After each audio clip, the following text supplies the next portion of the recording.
नमस्कार दोस्तों, कैसे आप सभी। Welcome to NCERT with Naveen.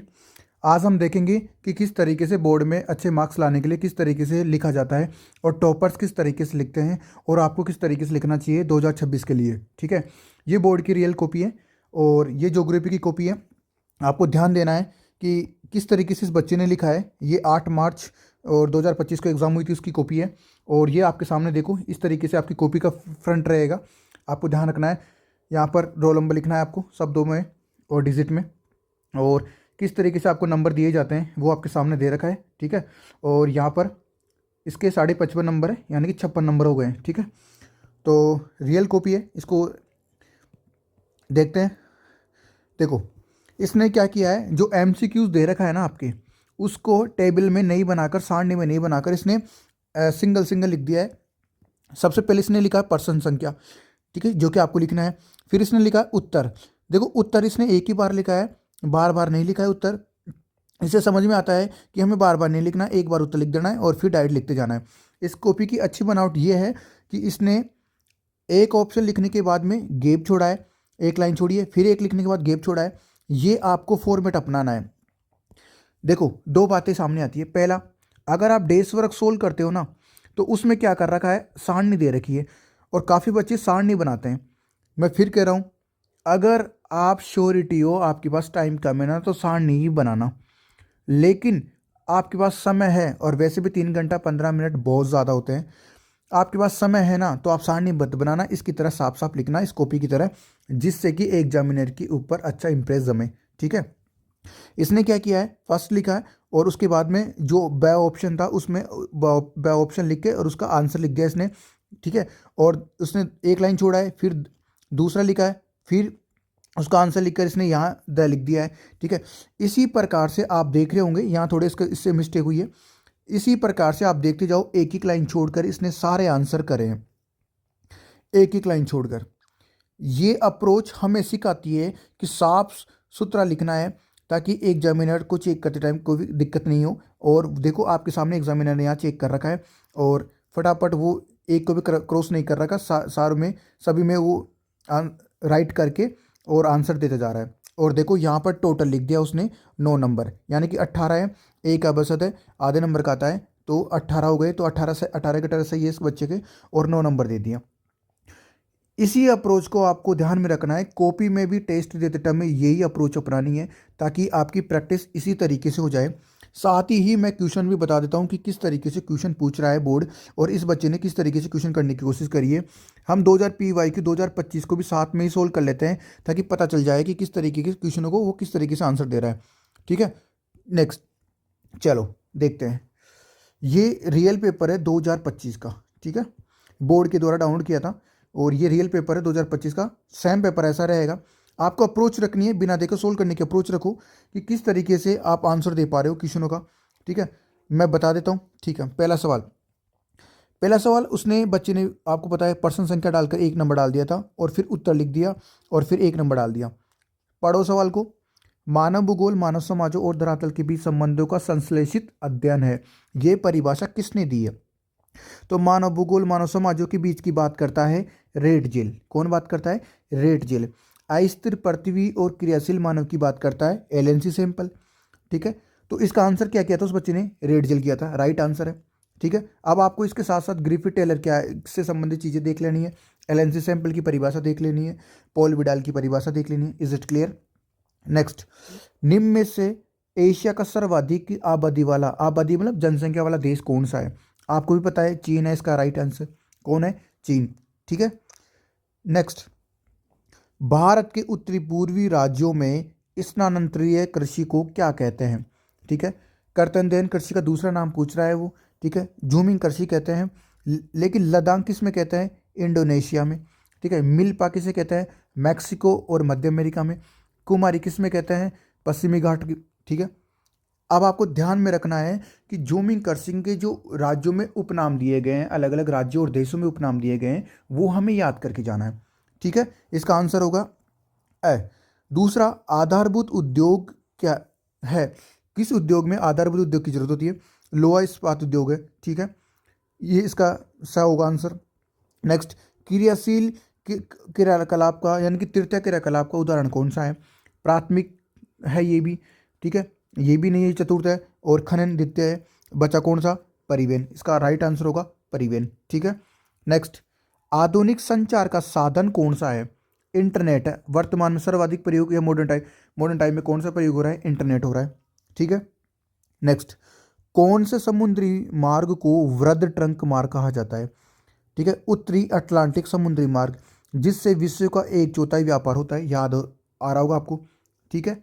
Next, Asia का आंत्रपोपतन है सिंगापुर। कौन सा है? सिंगापुर, ठीक है। अब आपको पतनों की चीज़ें याद करनी है जो एग्जाम्पल पूछ रहा है आपसे वो। WTO यानी कि विश्व व्यापार संगठन का मुख्यालय कहाँ पर है? जिनेवा में। कहाँ पर है? जिनेवा में, ठीक है। नेक्स्ट, गेरिसिन नगर का एक उदाहरण है अंबाला। कौन सा है? अंबाला। नेक्स्ट, पेय फसल है, पीने योग्य फसल कौन सी है? ठीक है, कॉफी, गन्ना, रागी, अंगूर। कॉफी है इसका आंसर, ठीक है। नेक्स्ट, अलवारी पानी संसद अरवारी पानी संसद राज्य जल संभर प्रबंध परियोजना है राजस्थान से, गुजरात से, तमिलनाडु से, आंध्रा से, ठीक है। क्लियर हो गया? अब यहां तक मैं आपको एक चीज बताना चाह रहा हूं कि वो किस अप्रोच से लिखता जा रहा है, ठीक है। देखो, वो सारी चीजें देखो, एक एक लाइन छोड़कर और आंसर लिखकर उसका कौन सा है, दैक्स है, वो लिखता जा रहा है। और बोर्ड भी डायरेक्ट चेक करता जा रहा है, बोर्ड को परेशानी नहीं हो रही कॉपी चेक करने में, ठीक है। और देखो आपके सामने मैं ये समझाना चाह रहा हूँ कि बोर्ड किस तरीके से अप्रोच रखता है लिखने में, और आपको किस तरीके से 2026 में ध्यान रखनी चाहिए ताकि आपके भी एक भी नंबर नहीं कटे। क्लियर? यहाँ तक क्लियर हो रहा है? ठीक है, देखो आपके सामने बोर्ड की साइन है और बोर्ड एक एक साफ साफ, ये बच्चा साफ साफ लिखता जा रहा है। आपको भी यही अप्रोच रखनी है, चाहे आप किसी भी स्ट्रीम के बच्चे हो, ठीक है। अब ऐसा में सभी बच्चों को यही अप्रोच रखनी है ताकि उसको चेक करते टाइम में, इसमें एक फ़ायदा ये होता है, अगर मान लो ये ऑप्शन गलत है तो आप यहाँ इसको काट कर यहाँ लिख सकते हो, लेकिन सारणी में क्या होता है, गलत हो जाते हैं तो गलत गलत को काट कर दूसरी जगह लिखने में अप्रोच ठीक नहीं है और जगह भी नहीं होती लिखने की, इसलिए ये अप्रोच बेटर होती है, ठीक है। आपको यही अप्रोच अपनानी है। यहाँ तक क्लियर हो रहा है? तो जिस प्रकार से बच्चे ने पूरे यहाँ तक सोल्व कर लिया है, ठीक है, तो पेपर को कंटिन्यू करते हैं। आ जाओ नेक्स्ट, अरवारी पानी संसद किस राज्य से संबंधित है? आपको पता है राजस्थान से संबंधित है। तो भारत ने देश में प्रति व्यक्ति जल की उपलब्धता सुनिश्चित करने के लिए कौन सा कार्यक्रम चलाया था? ठीक है, जल क्रांति अभियान चलाया था, ठीक है।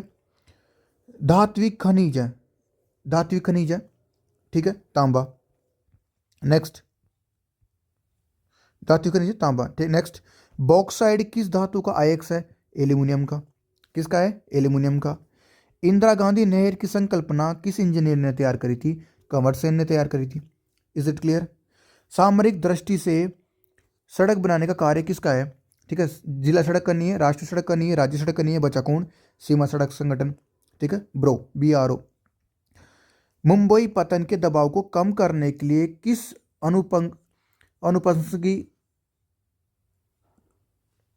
अनुसंगी पतन का निर्माण किया गया? ठीक है, मारमगांव पतन या जवाहरलाल नेहरू पतन। यहाँ कंफ्यूज हो गए हैं बच्चे अब, ठीक है। आपको अप्रोच ये रखनी है कि, ठीक है, जस्ट अ सेकेंड, ठीक है, आपको अप्रोच ये रखनी है कि अगर जिस क्वेश्चन में आप कंफ्यूज हो ना, उस क्वेश्चन को थोड़ी देर के लिए छोड़ देना है खाली। जिस क्वेश्चन में आप कंफ्यूज हो ना, उस क्वेश्चन के लिए क्या क्या कर देना है? छोड़ देना है खाली। क्या मेरी बात यहाँ तक समझ में आ रही है? ठीक है, तो ये चेन्नई पतन नहीं है, कांडला पतन नहीं है, मारमगांव नहीं है, और कौन सा है? जवाहरलाल नेहरू, ठीक है, ये तो गोवा में, ठीक है। नेक्स्ट, यहाँ तक क्लियर हो गया? आई होप कि समझ में आ गया होगा यहाँ तक। नेक्स्ट अप्रोच है क्वेश्चन की 2। उसने किस प्रकार से किया है हम देख लेते हैं एक बार, बोर्ड में बच्चे ने किस प्रकार से किया है, ठीक है। देखो, उसने एक बार प्रश्न संख्या डाली है, फिर उसने एक बार उत्तर डाला है, फिर डायरेक्ट आंसर लिखा, डायरेक्ट आंसर लिख रहा है। हमें भी डायरेक्ट अप्रोच रखनी है आंसर लिखने की, एक एक लाइन छोड़ना है, ये ध्यान रखेंगे। साफ सुथरा लिखना है तो एक एक लाइन छोड़ना पड़ेगा। आपको भी ये सेम अप्रोच अपनानी है। क्या आप आराम से कॉपी को देखो, ये सेम अप्रोच अपनानी है। डायरेक्ट आंसर लिखेंगे। इस बच्चे ने तो यहाँ टिक टिक भी लगा रखा है, आपको टिक लगाने की जरूरत नहीं है नीचे, ठीक है। देखो डाइट आंसर लिख रखा है, 4 क्वेश्चन से 10 क्वेश्चन सही थे, 5 नंबर दे दिए बोर्ड ने यहाँ पर। आपको सेम अप्रोच अपनानी है, मैं फिर कह रहा हूँ, ठीक है। देखो एक एक लाइन छोड़ना है और साफ सुथरा लिखना है कॉपी में, फ्रेमवर्क बनाकर एकदम अच्छे से। ये अप्रोच बनाएंगे आप सभी बच्चे। नेक्स्ट नेक्स्ट सवाल जो प्रश्न संख्या 3 से अति सवाल चालू हो जाते हैं, उसने क्या किया है, क्वेश्चनों को देखो पॉइंट बनाने की कोशिश करी है और वो भी पॉइंट भी इजी पॉइंट बनाया है। लेकिन इस बच्चे की एक अप्रोच में थोड़ी सी कमी है कि इसने पॉइंट के सामने से शुरू किया है, लेकिन कोई बात नहीं, कभी कभी चल जाता है, आपको नहीं करना है, लेकिन ठीक है। इसने लिखा है मुख्य श्रमिक किसे कहते हैं, ऐसे श्रमिक पाए जाते हैं इसमें जो जिनका 183 दिनों से अधिक कार्य होता है, ठीक है, उसे मुख्य श्रमिक कहते हैं। क्लियर हो गया। फिर इस बच्चे ने क्या किया है, ठीक है, प्रत्येक पॉइंट के नीचे उसने एक लाइन डाला है जो कि आपको नहीं डालना है। क्या मेरी बात यहाँ से क्लियर होगी, ठीक है। पर्सन खत्म होते ही उसने एक लाइन डाल दिया है, वो बताना चाह रहा है कि ये पर्सन खत्म हो गया है। फिर अपरंपरागत ऊर्जा स्रोत लिखा है 1 और 2, ठीक है, फिर उसने लाइन डाल दी, ये वाली लाइन आपको नहीं डालनी है, ठीक है। पहले बता देता हूँ, ये अप्रोच सबकी अलग अलग होती है, ये नहीं बनानी है आपको लाइन, ठीक है। क्वेश्चन लिखो, एक लाइन छोड़ो, दूसरा बनाओ, फिर क्यों पॉइंट बनाओ जो जहाँ बन रहा है पॉइंट, फिर उसने पॉइंट बनाए, फिर उसने लिख दिया, फिर उसने लाइन डाली है जो कि आपको नहीं डालनी है, ठीक है। उसका यहाँ गलत हो गया था, ठीक है, यहाँ उसका क्वेश्चन गलत हो गया था। नेक्स्ट इसने फिर आंसर लिखा, डाइट आंसर लिखता जा रहा है, क्वेश्चन को डाइट आंसर लिखता जा रहा है। देखो आपको सेम अप्रोच रखनी है। देखो आपके सामने एक क्वेश्चन, क्या यहाँ तक क्लियर हो गया, ठीक है। फिर वो आता है लघु सवालों में, ठीक है, सेम अप्रोच रखनी है। फिर आता है वो लघु सवालों में, ठीक है। लघु सवालों में उसने क्या किया है, देखो सामाजिक भूगोल के 3 उपक्षेत्र पूछ रहा है। मैं एक बार क्वेश्चन पढ़ देता हूँ, फिर अपना कॉपी का फॉर्मेट देख लेंगे किस हिसाब से। मानव भूगोल के 3 उपागम पूछ रहा है, मतलब नाम नाम पूछ रहा है आपसे, ठीक है। दूसरा क्वेश्चन है 2011 की जनगणना के अनुसार भारत की श्रमजीवी कार्यशील जनसंख्या कितने वर्गों में बांटा है, और उनके 2 के नाम बताओ। पहले तो बताना है कितने वर्गों में बांटा है, फिर बताना है 2 के नाम, ठीक है। पहाड़ी क्षेत्रों के विकास के 2 सुझाव देना है, केवल 2 ही सुझाव देना है आपको। द्विपक्षीय और बहुपक्षीय व्यापार में अंतर पूछ रहा है, ठीक है। तरल व गैसीय पदार्थों के परिवहन के लिए आप किस तरह के साधन का प्रयोग करेंगे और क्यों। पहला तो बताना है साधन कौन सा है, फिर बताना है क्यों, ठीक है। भारत में पेट्रोलियम पदार्थों के आयात में वृद्धि होने के कोई 2 कारण बता देना है, ठीक है। जल प्रदूषण के 2 उपाय बताना है। Is it clear. अब हमने लघु सवाल देख लिए हैं, अब इनके आंसर देखते हैं कि बच्चे ने, बोर्ड के बच्चे ने, टॉपर बच्चे ने किस तरीके से आंसर किए हैं। देखो आपके सामने इसने उत्तर लिखा 4 नंबर, पॉइंट बनाया कि सामाजिक भूगोल के उपक्षेत्र, फिर इसने 3 ही पूछा था तो 3 ही लिखा है केवल, उनको समझाया भी नहीं और नहीं आपको समझाना है, ठीक है। इसने समझा 1 2 3 लिख कर दिया है, संस्कृति भूगोल, अवकाश के भूगोल और चिकित्सा भूगोल, ठीक है। बोर्ड ने यहाँ पर 1.5 नंबर कर दिया। फिर इसने एक लाइन डाल दी है, आपको नहीं डालनी है, अगर डालना चाहो तो डाल सकते हो, नहीं बाकी नहीं डालनी है। फिर 5 नंबर पर्सन बनाया। मानव भूगोल के उपागम, कितने उपागम पूछे थे, 3, कल्याण उपागम, आय उपागम, क्षमता उपागम, ठीक है।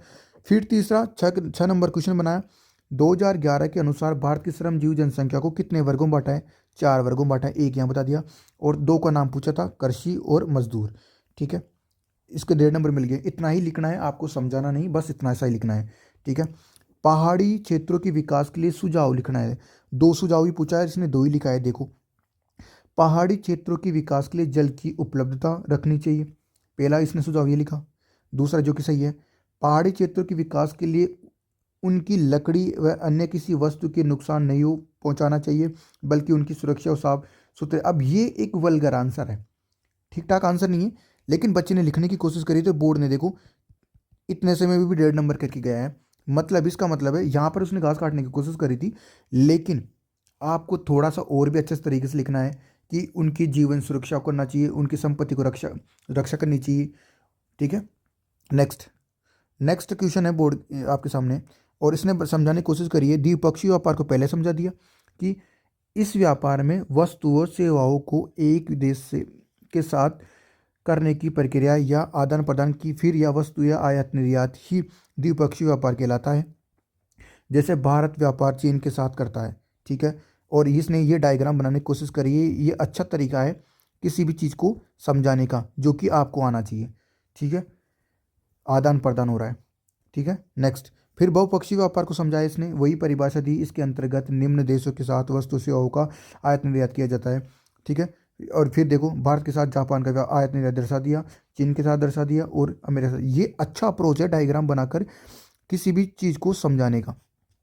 Is it clear? ये चीज़ आप यूज़ कर सकते हो टॉपर्स में और आप में, यही अंतर आएगा कि वो किस चीज़ को किस नज़रिए से समझाते हैं। ठीक है, नेक्स्ट। नेक्स्ट सवाल देखो, तरल व गैसीय पदार्थों के लिए हम बिग इंच पाइपलाइन परिवहन का प्रयोग करेंगे। ठीक है, आप यहाँ पर इसकी जगह वो लिख सकता था पाइपलाइन परिवहन का प्रयोग करेंगे, ये तो ठीक है। बिग इंच तो पेट्रोलियम तेल पाइपलाइन है। ठीक है, तरल व गैसीय पदार्थों के लिए हम साधन, यह साधन बहुत ही सस्ता होगा। बिल्कुल सही बात है। क्यों करेंगे इनका प्रयोग? क्योंकि सस्ता साधन है। पदार्थ को लाने व ले जाने में कोई भी दिक्कत नहीं हो सकती है, इसलिए हम बिग इंच पाइपलाइन का प्रयोग करेंगे। ये आंसर देखो, रियलिटी बताऊं, इसका आंसर ऐसा नहीं होगा। सीधा लिखा जाएगा कि पाइपलाइन परिवहन का प्रयोग करेंगे, क्योंकि ये रख रखाव में एक बार ही लागत आएगी, सस्ता होता है। परिवहन की लागत, ले जाने किसी भी माल की आवाजाही करने में, तरल पदार्थ हो चाहे गैस हो, आवाजाही करने में सस्ता होता है। रीज़न तो ये है। इस बच्चे ने थोड़ा घास काटने की कोशिश करी, लेकिन फिर भी बोर्ड देखो, फिर भी नंबर दे के जा रहा है 1.5 नंबर। यही अप्रोच रखना है आपको कि थोड़ा बहुत भी उससे मिला जुला लिख रहा है ना, तो बोर्ड पूरा नंबर दे रहा है आपको। ठीक है, नेक्स्ट। नेक्स्ट देखो, 2010वां सवाल देखो, भारत में पेट्रोलियम पदार्थों के आयात में वृद्धि होने के हम निम्न कारण है। ये गलत है, निम्न कारण ला सकते हैं। ठीक है, पहला लिखा है उसने, पेट्रोलियम पदार्थों में बहुत तेजी से वृद्धि होती है, मनुष्य अपने साधनों में परिवहन में पेट्रोल का उपयोग करता है। ये रियल में अप्रोच ऐसी नहीं है, इसका रियल आंसर ये नहीं है। लेकिन फिर भी बोर्ड ने देखो यहाँ पर 1.5 नंबर दिया है आपको, मतलब यहाँ पर घास काटने की कोशिश करी है टॉपर ने, फिर भी पूरा में से पूरे नंबर मिले। ये अप्रोच रखनी है आपको कि कोई भी क्वेश्चन नहीं आ रहा है तो उसके मिला जुला आंसर लिखने की कोशिश करो, ताकि बोर्ड आपको पूरे में से पूरे नंबर दे पाए। ठीक है, नेक्स्ट। जल प्रदूषण के निवारण उपाय, लिखित निवारण। ठीक है, इसने समझाने की कोशिश करी कि जल प्रदूषण को रोकने के लिए हमें नदी व नहरों के पास वृक्षारोपण करना चाहिए। अब देखो, अब तुम खुद देखो, पढ़कर देखो इनके आंसरों को, कितना किस तरीके के आंसर है। जिस तरीके की डिमांड है उस तरीके से आंसर नहीं लिख रही, लेकिन फिर भी हमें ये समझना है कि बोर्ड फिर भी नंबर दे रहा है 1.5। ये इसका मतलब ये है कि थोड़े ऊपर नीचे भी चल जाएगा आंसर, लेकिन उससे जुड़ा हुआ आंसर होना चाहिए। ठीक है, अब दीर्घ सवालों में अप्रोच देखो। ठीक है, एक बार सवाल पढ़ लेते हैं कि क्या सवाल है। ठीक है, दीर्घ सवाल को पढ़ लेते हैं एक बार, ताकि अप्रोच पता चल जाए। विस्तृत वाणिज्य अनाज कृषि की 3 विशेषता पूछ रहा है।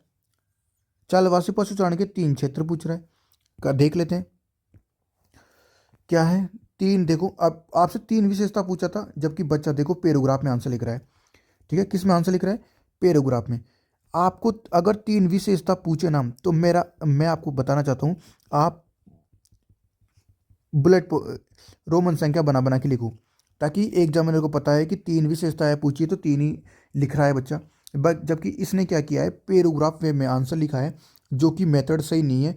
फिर भी आपको एक अप्रोच समझनी है कि अगर बच्चे को आंसर नहीं आता ना, तो पैराग्राफ में लिखेगा। और फिर भी बच्चे को देखो बोर्ड ने पूरे में से पूरे नंबर दिए हैं। और देखो, मैं फिर अप्रोच पढ़ देता हूँ एक बार, क्वेश्चन किस तरीके से लिखा है इसने आंसर। वाणिज्य का अर्थ है व्यापार से संबंधित होता है। वाणिज्य अनाज कृषि को उगाने के लिए उसकी सिंचाई आदि के बारे में बताया जा गया है कि कृषि को करने के लिए निम्न लागत लगती है। ठीक है, अब पढ़ के देख लो कितना वल्गर आंसर लिखा है। इन द सेंस कि जिस तरीके की डिमांड थी क्वेश्चन की, उस तरीके से आंसर नहीं लिखा है। मैं फिर कह रहा हूँ भाई लोगों, कि आपको जो पूछा है ना वो लिखो, रोमन संख्या बना बना के, आपको पूरे में से पूरे नंबर मिल जाएगा। बोर्ड रोक ही नहीं सकता। जब पूछा क्या है और लिख के आ रहा है, तभी पूरे नंबर मिल रहे हैं, तो उससे पता चल रहा होगा कि डिमांड क्या है। ठीक है, इसको पढ़ो, सुएज नहर के बारे में पूछा था। ठीक है, सुएज नहर और पनामा नहर के बारे में पूछा था, और देखो ये कहाँ तक कितना लिख दिया इसने। तो सुएज नहर के बारे में लिख दिया इसने, और मुख्य मुख्य लाइनों को अंडरलाइन करने की कोशिश करिए। ये थोड़ा अप्रोच अच्छा लगा इसका। ठीक है, टॉपर्स का अप्रोच यही होता है कि मुख्य शब्दों को अंडरलाइन करो, ताकि एग्जामिनर का ध्यान इन्हीं पे पड़े। ठीक है, और इसने अलग अलग ये समझा दिया लाभ क्या है पनामा नहर के बारे में। फिर पनामा, ये थोड़ा डायग्राम बनाने की कोशिश करी इसने। ठीक है, फिर पनामा नहर के बारे में लिखा इसने, और ये डायग्राम बनाने की कोशिश करी, जो कि अच्छा तरीका है। और बोर्ड 3 नंबर टिका के गया है। देखो, ये अप्रोच होनी चाहिए आपकी भी। ठीक है, नेक्स्ट। झाबुआ जिले में भूमि निम्नीकरण को रोकने के लिए सुझाव दीजिए। यानी कि भूमि निम्नीकरण को रोकने के लिए आपसे सुझाव पूछा था 3। देखो, 1 2 3, 3 लिख रहा है बोर्ड, 3 नंबर टिका रहा है। ठीक है। और जबकि इतने बड़े में भी ऊपर पन्ना बना है और सहज ने देखो बच्चे ने कितना लिखा है, उसके बावजूद कितने में मिला है, और जबकि यहाँ 3 पॉइंट लिखा तभी उसको 3 नंबर मिल गए। अप्रोच रखो, जितना पूछा है उतना ही लिखना है, टॉपर बनने का राज यही है। ठीक है। नेक्स्ट, निबंधात्मक सवालों में आकार के आधार पर उद्योगों में 3 प्रकार से बांट रहा है। ठीक है। कुटीर उद्योग इसने समझाया, और फिर कुटीर उद्योग की विशेषता, ये अच्छा अप्रोच है कि कुटीर उद्योग को समझाने के बाद इंट्रोडक्शन देने के बाद में इसने कुटीर उद्योग की विशेषता बताई, फिर विशेषता को 3 पॉइंटों में बताया इसने। ठीक है। और ठीक है, यहाँ पर आप रोमन संख्या बना सकते हो, ये अप्रोच ठीक रहेगा। ठीक है, यहाँ पर रोमन संख्या बना सकते हो, और इतना लिखने की जरूरत नहीं है, आप 3 विशेषता लिख दोगे तब भी वो बेटर होगा। ठीक है। फिर उसने लघु उद्योग बताया, फिर उसने यहाँ पे इंट्रोडक्शन दिया, फिर यहाँ विशेषता बताई उसने, फिर उसने बड़े पैमाने के उद्योग बताए, फिर इनकी विशेषता बताई। ये अप्रोच बेटर है, 4 नंबर के आंसर को लिखने की अप्रोच बेटर है। ठीक है, भाई पहले इंट्रोडक्शन दे दो, फिर उसकी विशेषता बता दो। नेक्स्ट नेक्स्ट फिर उसको बढ़ाते गया, और ये आप देख लो, भारतीय कृषि को समझाने का तरीका देखो। ठीक है। और इसने ये पॉइंट बनाने की कोशिश करी है, जबकि आपको नोट्सों में मैंने पॉइंट बना बना के अच्छे से लिखवाया है, ये पैराग्राफ लिख रखा है, आपको ये मेथड यूज़ नहीं करना है। इसकी जगह आपको शुरू में डायग्राम बता दो, ठीक है, और फिर एक एक पॉइंट को करके समझा दो, ये मेथड होना चाहिए, इससे भी अच्छा। ठीक है। फिर लास्ट में जाकर और ये मैप बनाया, और मैप में इसने 4 नंबर, बोर्ड 4 नंबर दे के गया है। ठीक है, पूरी आंसर में। ठीक है। और क्लियर हो गया यहाँ तक, और ये बताने की कोशिश करिए कि भाई ऐसे ऐसे इस ये मैप में बताना है कि भाई इस यहाँ पर जल की कमी है, और प्लस प्लस राइट चिन्ह की जगह जल की उपलब्धता ज़्यादा है, यहाँ कमी है और वहाँ ज़्यादा है। अप्रोच ठीक है बच्चे की। ठीक है। और मैप में ऐसा दिखा दिया। मैप में सबसे अच्छी बात ये है कि आपसे प्राकृतिक मैप भरवाता है, और प्राकृतिक मैप में थोड़ा ऊपर नीचे भी चल जाता है स्थान भरने में। ठीक है। देखो इसने यहाँ पर अप्रोच देखो, ये एक यहाँ लगा रहा है, यहाँ लगा रहा है, लेकिन अब क्या करें, बोर्ड नंबर दे के जा रहा है तो ठीक है, अच्छी बात है। ठीक है, 2 नंबर मिले हैं बच्चे को। और भारत वाले में भी देख लेते हैं, कांड भरा है विशाखापट्टनम और कलकत्ता पारादीप, 2 में से 2 मिले हैं। ठीक है। तो आपको ये पता चला होगा कि बोर्ड के बच्चे लिख कैसे रहे, और लास्ट में 56 में 56 कर दिया। ठीक है, क्या मेरी बात यहाँ तक समझ में आ रही? इस तरीके से बोर्ड टॉपर्स लिखते हैं, और आपको ध्यान रखना है कि आपको भी यही फॉर्मेट अपनाना है। ठीक है, ताकि आपके भी अच्छे मार्क्स आए। ठीक है, नेक्स्ट टॉपिक के साथ हम जल्दी मिलेंगे, तब तक के लिए बाय बाय।